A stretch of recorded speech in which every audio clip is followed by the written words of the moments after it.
Shalom, selamat pagi Bapak Ibu Saudara yang dikasihi oleh Tuhan. Puji Tuhan, pada pagi hari ini kita semua dalam kondisi yang sehat walafiat. Oh haleluya, terima kasih Tuhan. Terima kasih. Mari Bapak Ibu Saudara sekalian, kita berdoa bersama-sama sebelum kita merenungkan firman Tuhan. Bapa kami yang di dalam surga, yang kami kenal dalam nama Tuhan Yesus Kristus, pada pagi hari ini sungguh kami bersyukur kepadamu Tuhan Yesus. Engkau sudah memberikan kami kesehatan yang begitu sempurna, bahkan Engkau sudah menjaga dalam peristirahatan kami. Terima kasih Bapa, terima kasih. Inilah ucapan syukur kami pada pagi hari ini Tuhan, dan kami serahkan doa kami hanya di dalam nama Tuhan Yesus Kristus. Haleluya, amin.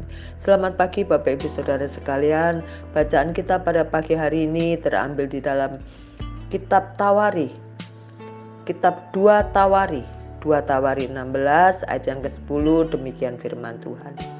Maka sakit hatilah Asa karena perkataan pelihat itu, sehingga ia memasukkannya ke dalam penjara, sebab memang ia sangat marah terhadap dia karena perkara itu. Pada waktu itu Asa menganiaya juga beberapa orang dari rakyat. Puji Tuhan. Pada pagi hari ini saya akan memberikan judul, yaitu sakit hati yang salah. Puji Tuhan.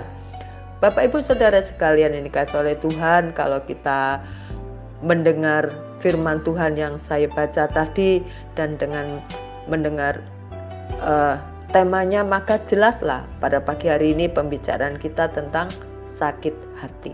Puji Tuhan. Bapak Ibu Saudara yang dikasihi oleh Tuhan, beberapa hari yang lalu saya mendengar kabar tentang pembunuhan yang dilakukan oleh seorang gadis atau perempuan terhadap seorang pemuda. Masalahnya sebenarnya sepele. Gadis ini dinasehati oleh sang pemuda, tapi gadis ini tidak terima. Akhirnya terjadilah pertengkaran. Terjadi pertengkaran, si gadis ini merasa kesal, ya, sehingga dia mempunyai suatu rencana. Karena kekesalannya ini dibuai menjadi rasa sakit hati. Nah, sakit hati ini belum terlampiaskan, belum tuntas kalau belum melakukan suatu tindakan, yaitu dia merencanakan pembunuhan yang secara rapi, ya. Karena mereka sering bertemu, mereka bersahabat, maka pada suatu hari sang pemuda ini sedang makan. Dia tidak tahu bahwa makanan itu sebelumnya sudah ditaburi racun, dan akhirnya si pemuda ini meninggal.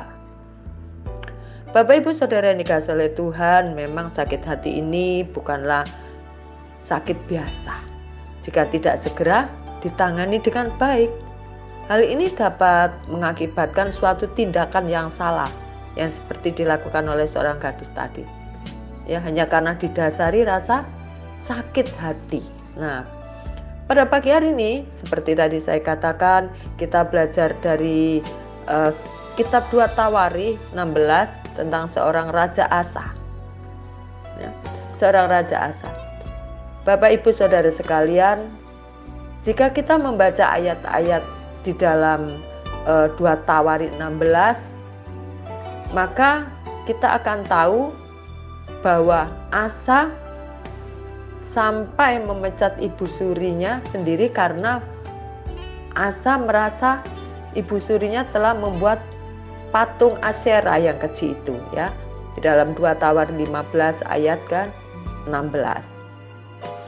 Bahkan Asa ini telah melakukan suatu pembaharuan bagi segenap bangsa Yehuda. Ya, ada di dalam 2 Tawari 5 ayat 14.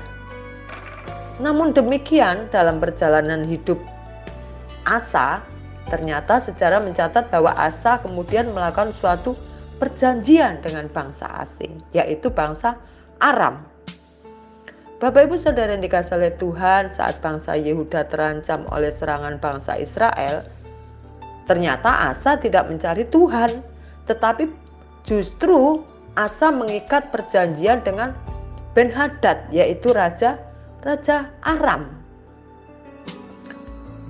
Nah, terkait dengan hal tersebut, seorang pelihat yang bernama Hanani, kalau kita baca di dalam 2 Tawari 16 ayat ke-7, demikian, pada waktu itu datanglah Hanani, pelihat itu kepada Asa, Raja Yehuda, katanya kepadanya, karena engkau bersandar kepada Raja Aram dan tidak bersandar kepada Tuhan Allahmu, oleh karena itu terluputlah tentara Raja Aram dari tanganmu.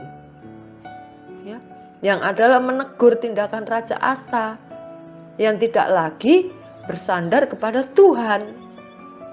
Padahal sebelumnya Tuhan telah menolong bangsa Yehuda mengalahkan orang Ethiopia dan Libya yang jauh jumlahnya lebih besar dari orang Yehuda. Ya, Bapak Ibu boleh bisa membacanya di ayat yang ke-8 pasal 16 2 Tawarim. Bapak Ibu Saudara yang dikasihi oleh Tuhan, Hanani mengingatkan bahwa segala berkat, kemenangan, dan keamanan yang dapat diperoleh oleh Raja Asa merupakan pekerjaan dan karunia Tuhan semata. Oleh karena itu, Hanani menyebut Raja Asa ini dengan sebutan bodoh. Ayat yang ke-9. Ya, dalam hal ini engkau telah berlaku bodoh. Oleh sebab itu, mulai sekarang ini engkau akan mengalami peperangan. Mendengar hal tersebut, tentu Raja Asa bukan justru berbalik kepada Tuhan, tetapi menjadi sangat marah dan sakit hati dengan ucapan Hanani. Raja Asa pun memasukkan Hanani ke dalam penjara. Harusnya berterima kasih, malah Hanani sang pelihat itu dimasuk ke dalam penjara. Bapak Ibu Saudara yang dikasihi oleh Tuhan, mungkin mereka yang dianiaya itu adalah keluarga dari pelihat tersebut. Yang intinya karena sakit hati terhadap ucapan Hanani yang sebenarnya adalah firman Tuhan yang disampaikan oleh Hanani kepada Raja Asa. Tetapi Raja Asa melakukan tindakan yang betul-betul salah, betul-betul keliru. Akibatnya adalah Tuhan memberikan sakit pada kakinya sebagai konsekuensi dari tindakannya yang melecehkan Tuhan, yaitu tidak mau mendengarkan suara Tuhan yang disampaikan oleh Hanani. Andai kata Raja Asa mampu menguasai dirinya, tentu ia akan bertobat dan Tuhan akan tetap menyertai dirinya. Bapak Ibu Saudara yang dikasihi oleh Tuhan, terkadang tanpa kita sadari kita pun sering bersikap seperti Raja Asa. Kita ini sering sakit hati ketika orang lain berbicara tentang kelemahan kita atau kekurangan kita. Padahal itu memang ada dalam diri kita. Kita tidak terima, kita tidak bisa menerima saran dan kritik dari orang lain. Kita sering menjadi sakit hati ketika kita sudah melakukan apa yang benar tetapi tetap mendapat kritikan dari orang lain. Ya, tidak hanya dalam hal sekuler, Bapak Ibu Saudara sekalian, masalah sakit hati ini pun sering terjadi di mana kita melakukan pelayanan. Jika suatu saat nanti ada yang mengkritik kita tidak perlu menjadi sakit hati. Walaupun menyakitkan ketika mendengarnya. Tetapi jangan sampai dimasukkan ke dalam hati. Kita ambil positifnya. Bahwa kritik tersebut dapat kita gunakan untuk membangun diri kita. Semakin banyak yang mengkritik, semakin banyak masukan yang dapat kita gunakan bagi kemajuan hidup kita. Oleh karena itu, bersama-sama kita belajar untuk meninggalkan sikap sakit hati. Karena itu hanya akan merugikan diri kita sendiri dan juga bisa merugikan orang lain. Di dalam surat 1 Yohanes 5 ayat 17 mengatakan semua kejahatan adalah dosa. Tetapi ada dosa yang tidak mendatangkan maut. Ya, kata Yohanes di dalam surat Yohanes 1 Yohanes 5 ayat yang ke-17. Ya, yaitu sakit hati. Nah, pada pagi hari ini apa sih yang kita pelajari? Biarlah kita hidup pada pagi hari ini, hidup bermasyarakat, hidup kita bergereja, di tengah-tengah aktivitas kita bekerja. Tentu setiap kita akan mendapat kritikan-kritikan. Suka tidak suka, mau tidak mau, kita belajar untuk mendengarkannya. Kita belajar untuk menerimanya demi kebaikan diri kita sendiri. Tentunya kalau kita mau dikritik, kalau kita mau ditunjukkan kelemahan kita akan tinggalkan itu. Ya, kita ambil positifnya. Sehingga hidup kita lebih berdampak untuk menjadi saluran berkat bagi sesama, terlebih lagi bagi kemuliaan Tuhan. Oleh karena itu, Bapak Ibu Saudara yang dikasihi oleh Tuhan, tentulah dimanapun kita berada, ada saja orang yang mengkritik kita. Tetapi tidak ada salahnya kita berbesar hati, kita mencoba untuk menerima kritikan itu dengan positif untuk membangun diri kita menjadi pribadi yang berguna bagi kebesaran nama Tuhan. Puji Tuhan, Bapak Ibu Saudara yang dikasihi oleh Tuhan, pada pagi hari ini biarlah kita menjadi pribadi-pribadi yang teguh, pribadi-pribadi yang kuat dalam pengiringan kita kepada Tuhan. Ada banyak tantangan, tetapi kita percaya Yesus ada bersama-sama dengan kita yang menjadikan kita kuat hingga sampai saat ini. Puji Tuhan, mari kita berdoa bersama-sama. Bapak Ibu, Bapa di dalam surga, Engkaulah gunung batu kami, Engkaulah kekuatan kami, Engkaulah sandaran kami. Di saat kami lemah, Engkau menguatkan. Di saat kami jatuh, Engkau mengangkat kami, Tuhan.